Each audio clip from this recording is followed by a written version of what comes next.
amigos, bienvenidos a una nueva entrega de Aprende a Programar en .NET. Soy Alberto Picazo y en esta ocasión vamos a hablar de las novedades que nos trae Entity Framework Core 2.1, que no son pocas como vamos a poder ver ahora con las diapositivas, ¿vale?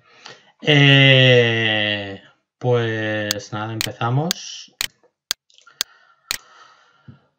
Incluye Lazy Loading. Entity Framework Core contiene ahora los bloques de creación necesarios para quienes quieran crear clases de entidad que puedan cargar las propiedades de navegación a petición.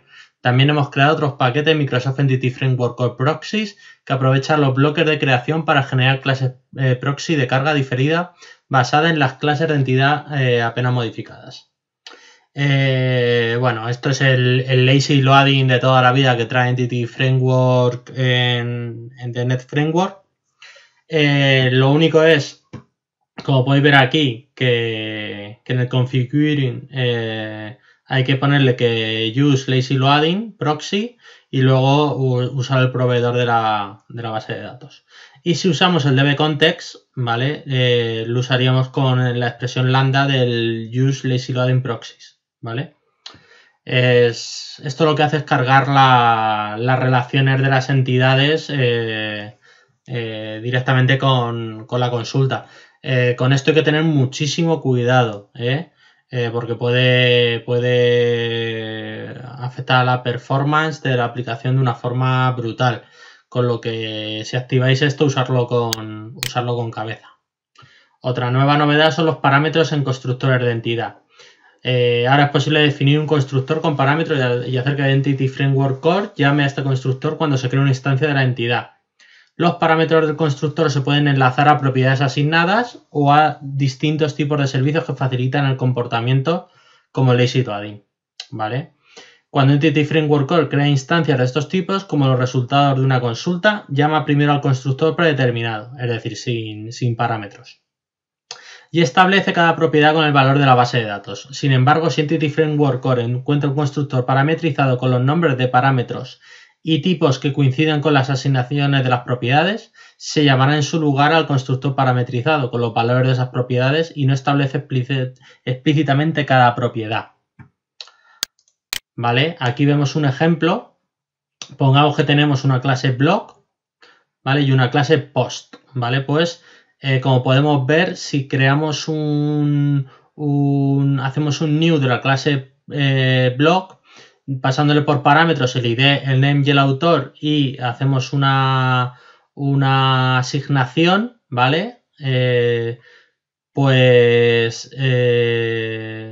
Luego,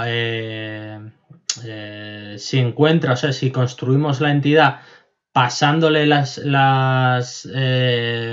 propiedades por parámetros que se llaman igual a las propiedades de nuestra entidad, pues lo usará. Y eso está íntimamente relacionada con el uso del Lazy Loading como hemos comentado antes. Otra novedad son las conversiones de valores, ¿vale? Hasta ahora Entity Framework Core solo podía asignar propiedades de tipos admitidas de forma nativa por el proveedor de base de datos. Los valores se copiaban de un lado a otro entre las columnas y entre las propiedades sin ninguna transformación. A partir de Entity Framework 2.1 pueden aplicarse conversiones de valores para transformar los valores obtenidos en las columnas antes de que se apliquen las propiedades y viceversa. Tenemos varias conversiones que pueden aplicarse por convención según sea necesario, así como una API de configuración explícita que permite registrar conversiones personalizadas entre columnas y propiedades. Algunas de las aplicaciones de estas características son almacenamiento de numeraciones como cadenas, asignación de enteros con signo SQL Server y cifrado y descifrado automáticos con valores y propiedades. Aquí vamos a ir viendo ejemplos del rollo que he soltado antes, teniendo en cuenta que tenemos una clase Rider y un enumerado, ¿vale? Lo vemos aquí, la clase Rider, que tiene un ID y un enum, ¿vale? Y un ekinbest, que es un tipo enumerado. Y luego en el onModel creating, podemos decir que la montura, ¿vale? La propiedad montura que sería el XBEST, que es el enumerado, tiene una conversión que es de cadena a enumerado. Y esto se puede hacer a través de este Model Builder cuando creamos el modelo. ¿Vale? A ver. También tenemos dentro de las conversiones de valores la clase ValueConverter, que le pasamos en la clase ValueConverter el tipo al que se convierte y el tipo que le pasamos. ¿Vale? Entonces estamos diciéndole que de un string lo va a convertir en un enumerado, ¿vale? Del tipo enumerado al enumerado que teníamos, ¿vale? Que es lo mismo que poner que la propiedad mount tiene la conversión, ¿vale? De converter, ¿vale? Aquí asignamos el value converter y le ponemos el hash conversion al resultado del value converter. ¿Vale? Y por último, creo que dentro de las conversiones de valores, los convertidores integrados, que tienen todos estos métodos predefinidos para poder usarlos y que nos convierte de entero a tal, o sea, vienen todos estos tipos que podemos usar. Y aquí vemos el ejemplo que, por ejemplo, el converter, usamos un new en un toString pasándole el enumerado. Y esto que nos va a devolver el resultado del enumerado del enumerado, de enumerado a string, porque estamos usando enum toString converter. Y eso dentro del modelo, del model builder, como podéis ver, igual que hemos usado antes, como podemos ver aquí, el hash converter usando value converter, y estos los tipamos nosotros, ¿vale? Serían como un custom, un convertidor custom, o usar uno de los que ya vienen predefinidos, usando el tipo que nos pida, dependiendo si es un enum toString, pues hay que pasarle un tipo enumerado y no lo convierte a cadena. Y eso lo predefinimos aquí, que mount tiene la conversión a la que hemos prefijado en converter. No sé si queda claro porque es un poco rebuscado, pero bueno. Bueno, sí hay un conversiones de valores, otro más. Para conversiones normales para las que existe un convertidor integrado, no hay que especificar explícitamente el convertidor. En su lugar, simplemente configurar qué tipo de proveedor que debe utilizarse y Entity Framework utilizar automáticamente el convertidor de generación correspondiente. Es decir, aquí en el Model Builder, igual que hemos visto antes que le pasamos el hash conversion, le pasábamos aquí el converter que teníamos, pues podemos directamente decirle que la propiedad mount tiene una conversión a string, el tipo, ¿vale? Y dentro de la definición de la clase Rider, decirle que el column type, o sea, que el XBEST, que es un enumerado, realmente es una columna del tipo nvarchar 24. ¿Vale? Entonces haría la conversión de este tipo de mount a un nvarchar 24, que es lo que entendería la base de datos. Otra novedad que tiene es la traslación de group by de LINQ. Antes de la versión 2.1, el operador group by de LINQ en Entity Framework Core siempre se evaluaba en memoria. Ahora se admite su traslación a la cláusula de group by en SQL en los casos más comunes. Aquí tenemos un ejemplo en la cual de la tabla orders, agrupando por customer ID e employer ID, seleccionamos y aquí en el order by añadimos las dos keys de ordenación, que sería la key de customer ID y la key de employer ID, y luego en cada agregado haciendo la suma, bueno, el tipo que queramos, en este caso la suma, el mínimo y el máximo y la media de los valores que ha agrupado entre estas dos keys, ¿vale? Realmente, pues lo que cambia es que antes se evaluaba en memoria y ahora admite su traslación a la cláusula de group by. La propagación de datos, ¿vale? La propagación de datos realmente es que se pueden inicializar valores cuando se crean el model builder de cada entidad.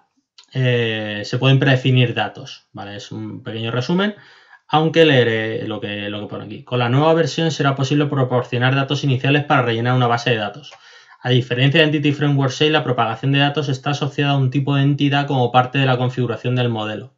Las migraciones de Entity Framework Core pueden luego calcular automáticamente las operaciones de inserción, actualización y eliminación que hay que aplicar al actualizar la base de datos de una nueva versión del modelo.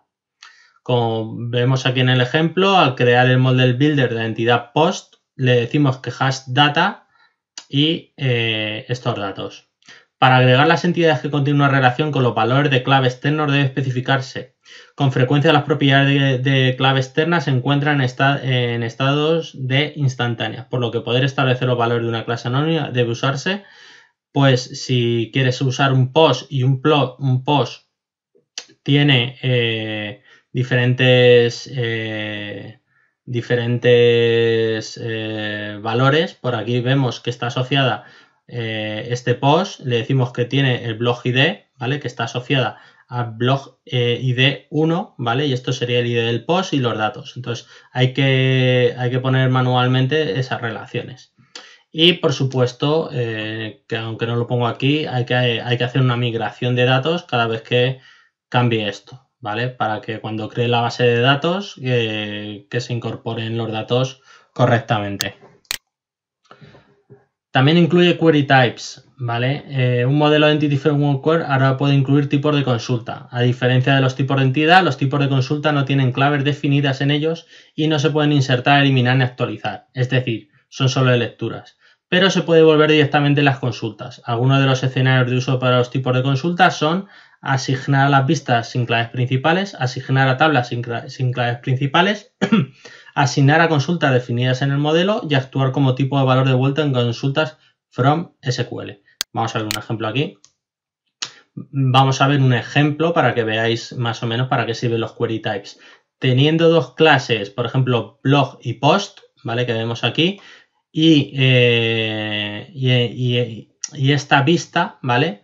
Que creamos en el database, creamos la vista view blogs blog post count, que sería simplemente un select del name y el número de post como post count, ¿vale? Esto agrupados por nombre sería simplemente pues una vista y deberíamos crear una clase con la respuesta de esta vista. En este caso, como podéis ver, blog name y post count, que es lo que va a devolver esta vista.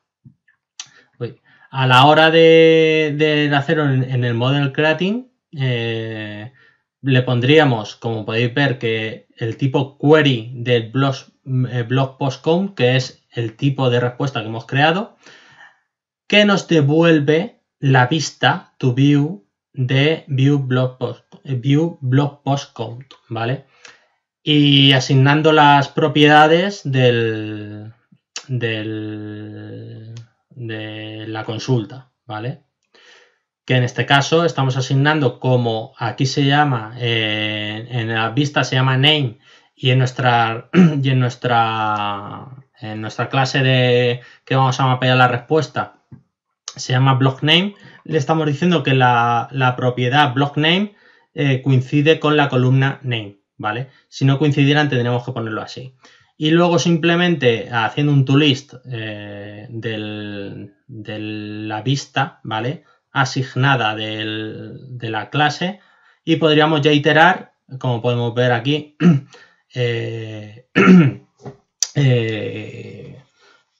pintando los resultados que ha obtenido de esta vista. Vale, pues esto también se puede hacer ahora en Entity Framework Core. También incluyen tipos derivados, ¿vale? Ahora será posible especificar propiedades de navegación definidas solo en tipos derivados al escribir expresiones para métodos include. Para la versión fuertemente tipada de include se admite el uso de una conversión explícita o del operador as. Ahora vamos a ver el ejemplo. Ahora también se admiten hacer referencia a los nombres de propiedades de navegación definidos en tipos derivados en versiones de cadena. Es decir, tú a la hora de incluir las clases derivadas, ¿vale? Los tipos derivados de una entidad, se puede hacer con una expresión lambda, ¿vale? Con una expresión as, o sea, diciendo que P es un student perteneciente a la clase derivada de school, o directamente se puede decir que de la tabla people incluye, bueno, de la entidad del dbContext people incluye la entidad school. Vamos a ver aquí un ejemplo que se ve más claramente.